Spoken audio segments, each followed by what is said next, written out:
सुप्रभात बच्चों, कैसे हैं आप सब। आशा है आप सब अच्छे होंगे, स्वस्थ होंगे। मैं मंजू यादव, आपकी हिंदी विषय की अध्यापिका।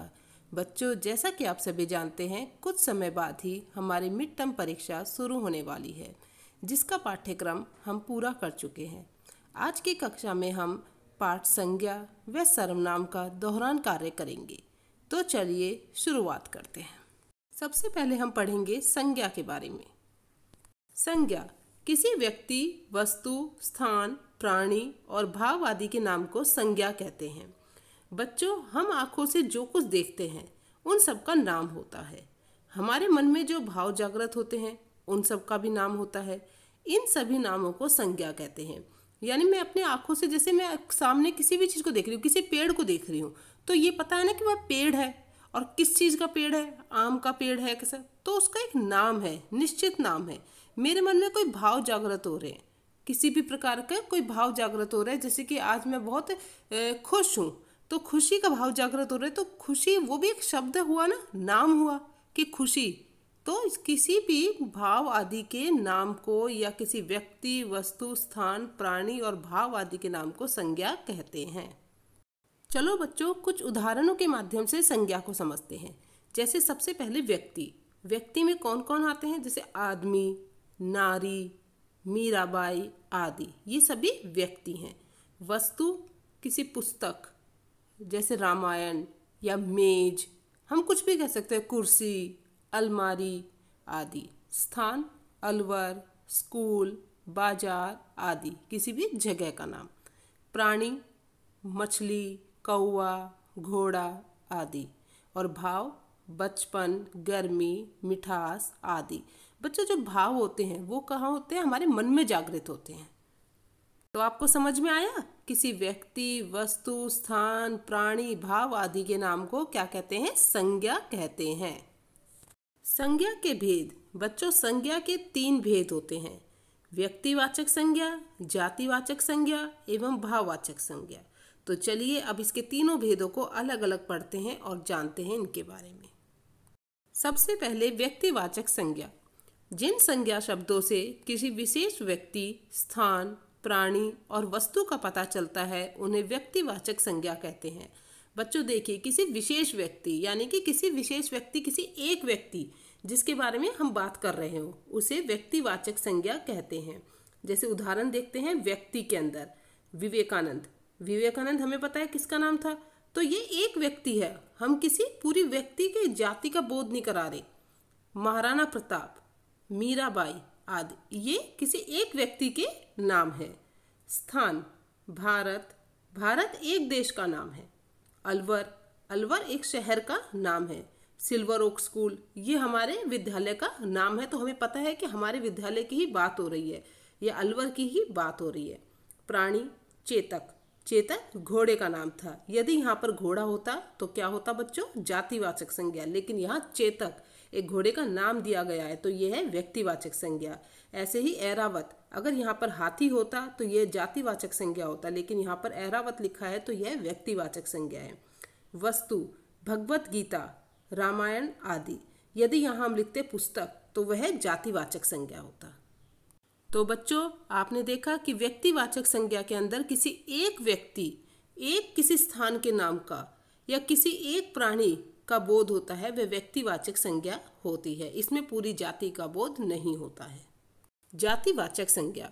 जिन संज्ञा शब्दों से व्यक्ति, वस्तु, स्थान, प्राणी आदि की पूरी जाति का पता चलता है उन्हें जातिवाचक संज्ञा कहते हैं।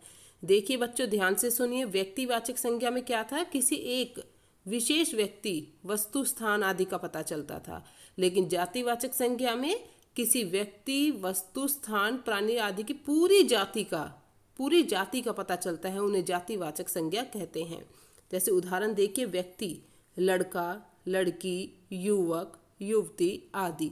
लड़का, यहाँ कोई भी लड़का हो सकता है, ये पूरे लड़के जाति का बोध करा रहा है।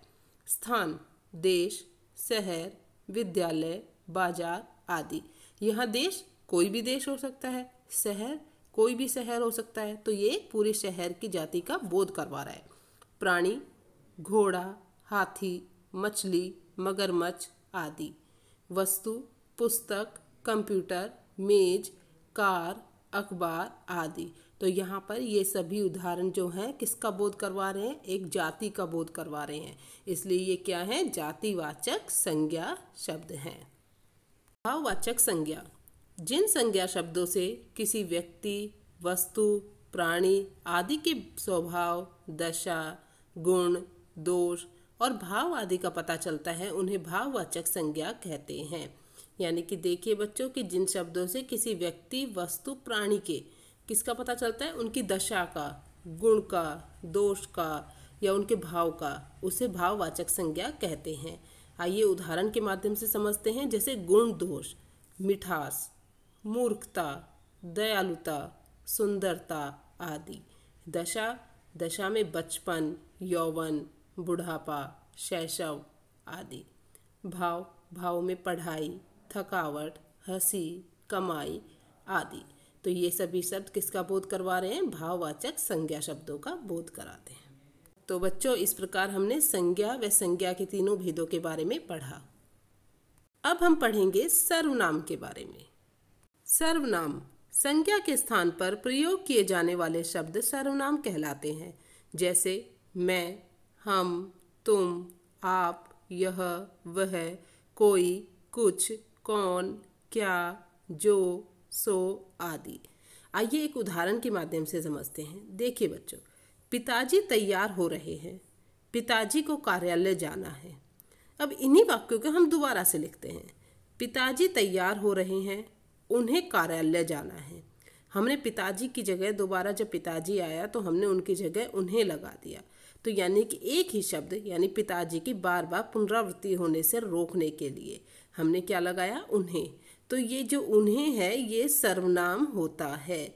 संज्ञा के स्थान पर प्रयोग किए जाने वाले शब्द, पिताजी यहाँ क्या है? संज्ञा, और पिताजी के स्थान पर हमने क्या लगाया? उन्हें। तो यह क्या हुआ? सर्वनाम। तो संज्ञा के स्थान पर प्रयोग किए जाने वाले शब्द क्या कहलाते हैं? सर्वनाम। और सर्वनाम हम किस लिए प्रयोग में लेते हैं? शब्दों की पुनरावृत्ति को रोकने के लिए या भाषा को सुंदर बनाने के लिए। जैसे बार बार एक ही शब्द का हम उच्चारण करेंगे तो अजीब सा लगता है, इसलिए उस शब्द की जगह कुछ अन्य शब्दों को लगाना, और उन्हें ही हम सर्वनाम कहते हैं। सर्वनाम के भेद। सर्वनाम के 6 भेद होते हैं।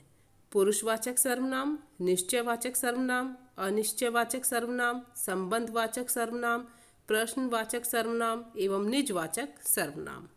सर्वनाम के सबसे पहला भेद पुरुषवाचक सर्वनाम।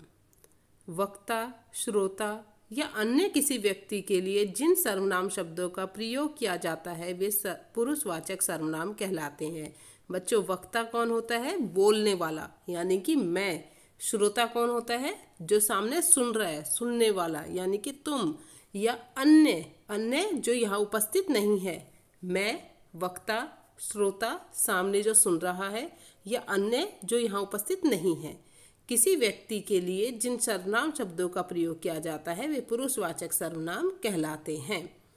पुरुषवाचक सर्वनाम 3 प्रकार के होते हैं। उत्तम पुरुष, मध्यम पुरुष, अन्य पुरुष।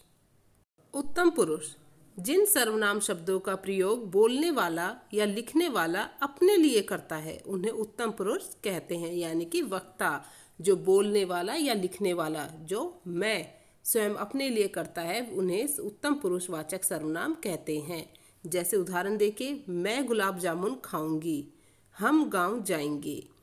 इनमें मैं, मेरा, हम, मैंने, हम, हमारा, हमने आदि उत्तम पुरुषवाचक सर्वनाम है, जिनसे किसका बोध होता है? बोलने वाले का, यानी कि मैं। मध्यम पुरुष, जिन सर्वनाम शब्दों का प्रयोग बोलने वाला सुनने वाले के लिए करता है उन्हें मध्यम पुरुष कहते हैं, यानी कि जो सामने सुन रहा है। जैसे तुम्हारा नाम क्या है? पंडित जी तुम्हें ढूंढ रहे थे। यानी कि बोलने वाला मैं किसके लिए प्रयोग कर रही हूँ? सामने वाले के लिए, जो मेरी बात सुन रहा है।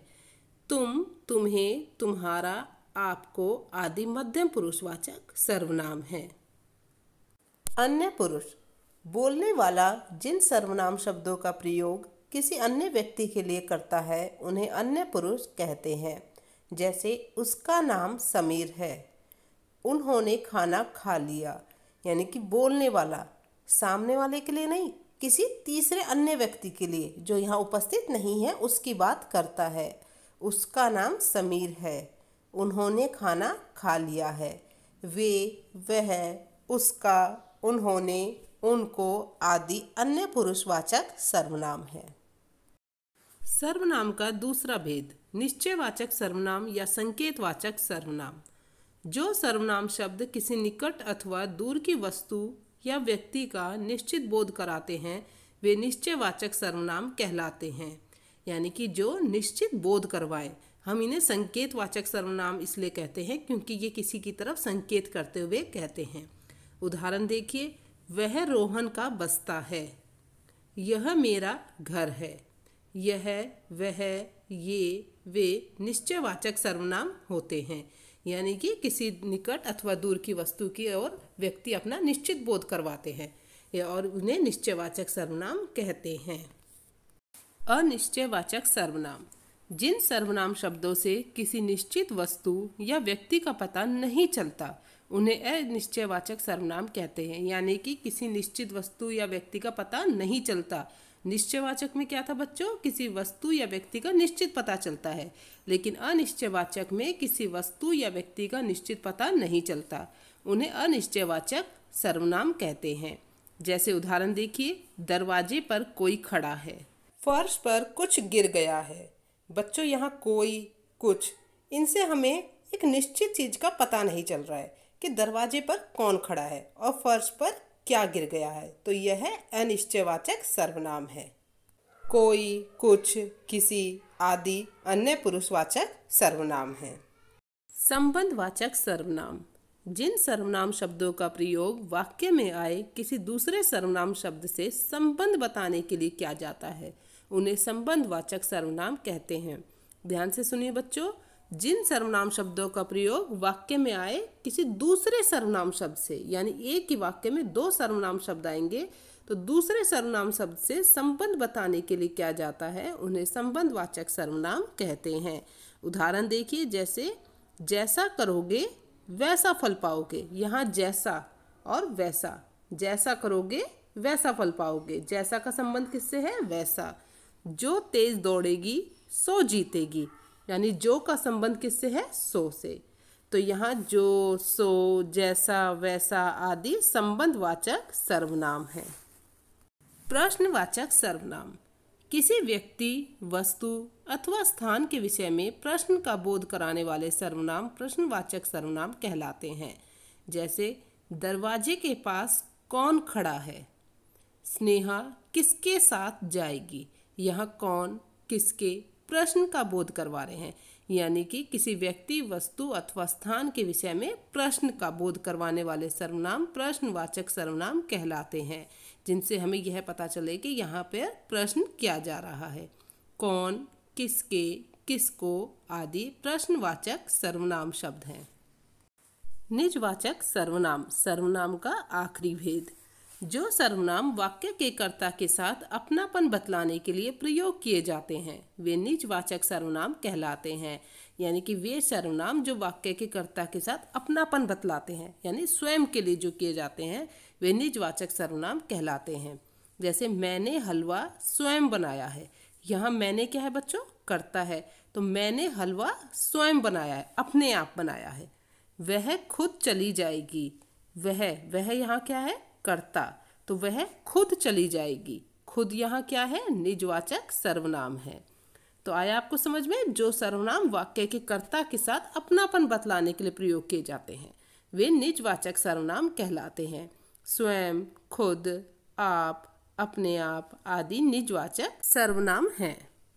बच्चों, आशा है आप सभी को संज्ञा व सर्वनाम अच्छे से समझ में आ गए होंगे। अब हम करेंगे हमारा आज का कक्षा कार्य। कक्षा कार्य में सबसे पहले ऊपर आप दिनांक लिखेंगे 15/10/2020। पाठ का नाम संज्ञा व सर्वनाम, दोहरान कार्य। पहला प्रश्न हम करेंगे, नीचे लिखे संज्ञा शब्दों को उनके भेदों के अनुसार अलग अलग कीजिए। यहाँ कुछ संज्ञा शब्द लिखे हैं, आपको उन्हें संज्ञा के भेद के अनुसार अलग अलग करना है। पहले हम शब्द पढ़ेंगे, कृष्णा, हिमालय, नारी, पहाड़, बुढ़ापा, बचपन, कठोरता, डॉक्टर, आगरा, अलवर, विद्यालय, मूर्खता, ताजमहल, बाजार, थकावट। अब इनमें से व्यक्तिवाचक संज्ञा कौन कौन से हैं? कृष्णा, हिमालय, आगरा, अलवर, ताजमहल। जातिवाचक नारी, पहाड़, डॉक्टर, विद्यालय, बाजार। भाववाचक बुढ़ापा, बचपन, कठोरता, मूर्खता, थकावट आदि। प्रश्न संख्या 2, निम्नलिखित वाक्यों में रेखांकित सर्वनाम शब्दों के भेदों के नाम लिखिए। यहाँ कुछ वाक्य लिखे हैं और उनमें कुछ सर्वनाम शब्द रेखांकित किए गए हैं। आपको उनके भेद का नाम लिखना है। शेर ने उसे घायल कर दिया, उसे अन्य पुरुषवाचक सर्वनाम। मैं अपने आप चला जाऊंगा, निजवाचक सर्वनाम। कोई मिठाई देकर चला गया, अनिश्चयवाचक सर्वनाम। जो सच्चा मित्र है वह सहायता करेगा, संबंधवाचक सर्वनाम। खाना कौन बनाएगा, प्रश्नवाचक सर्वनाम। पिताजी अपना काम स्वयं करते हैं, निजवाचक सर्वनाम। वे मेरे खिलौने नहीं हैं, निश्चयवाचक सर्वनाम। मैं गुलाब जामुन खाऊंगी, उत्तम पुरुषवाचक सर्वनाम। बच्चों, आप सभी अपना कक्षा कार्य साफ एवं सुंदर लिखाई में करेंगे। अगली कक्षा में हम एक दूसरे पाठ का दोहरान कार्य करेंगे। तब तक के लिए धन्यवाद।